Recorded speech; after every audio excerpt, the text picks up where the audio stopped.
Hello and welcome to ILcornTV this week. Farmers are over the halfway mark this harvest season, so let's head out in the combine with John in Waynesville.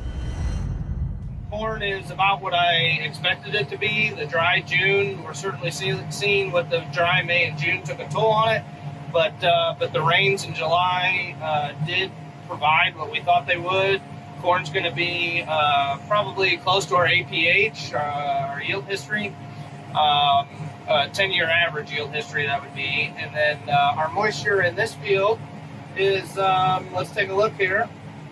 I think we're running about 17.5% moisture in this field, 17 to 18, and that's a real good moisture. We're putting it into the grain bins for storage, drying it in there the rest of the way down to 15. Now, here is Dwyer, the Director of Conservation and Nutrient Stewardship, on programs that affect landlords and tenants, plus fall nitrogen application. We developed conservation lease addendums in 2019 in conjunction with the University of Illinois. So they're on their FarmDoc website, and it really just helps connect landlords and tenants if they want to start implementing and bringing in these conservation practices like cover crops, different changes to maybe conservation habitat, soil health practices, and help provide that framework in a cash rent agreement. We're also reminding farmers right now, as you're making your nitrogen decisions for next year, think about split applications, making sure that you apply your fall nitrogen when it's 50 degrees and cooling, that soil temp that is.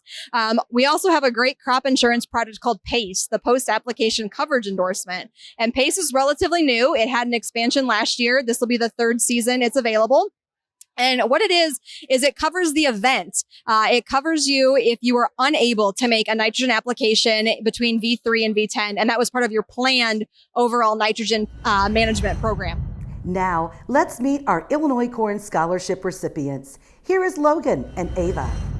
I'd like to explore something on the technology side of agriculture, whether that be utilizing technology in marketing strategies or getting into technology and precision ag. So for the past year, I have held an internship with the Illinois Drainage Research and Outreach Program through the Department of Crop Sciences. And in that internship, I neutralize water samples and filter them as well for future research on water quality in drainage tiles. The Illinois Corn Scholarship means a lot to me. It's great to know that there are other agriculturalists who are supporting the younger generation in obtaining a higher education in agriculture. I originally wasn't going to go into ag. I was just going to pursue a degree in regular communications, but then I realized that I had a huge passion for agriculture and I could be an asset to the industry just growing up around it and learning about it. I really had the tools to be an advocate for the ag industry, so that's why I chose to go into agriculture. One of the reasons this scholarship is important to me is because it allows me to fund my college education. This means that during the school year, I can participate in registered student organizations, hold leadership roles, volunteer, and have other part-time internships. Finally, Illinoiscorn is pleased to continue representing the legislative interests of its members by welcoming Rachel Dame as the organization's public policy manager. Dame will heighten membership's visibility in Washington, D.C. and Springfield, specifically building relationships with Illinois' Northeastern delegation. I hope you have a great week in the fields, everyone. We will see you next week on the next episode.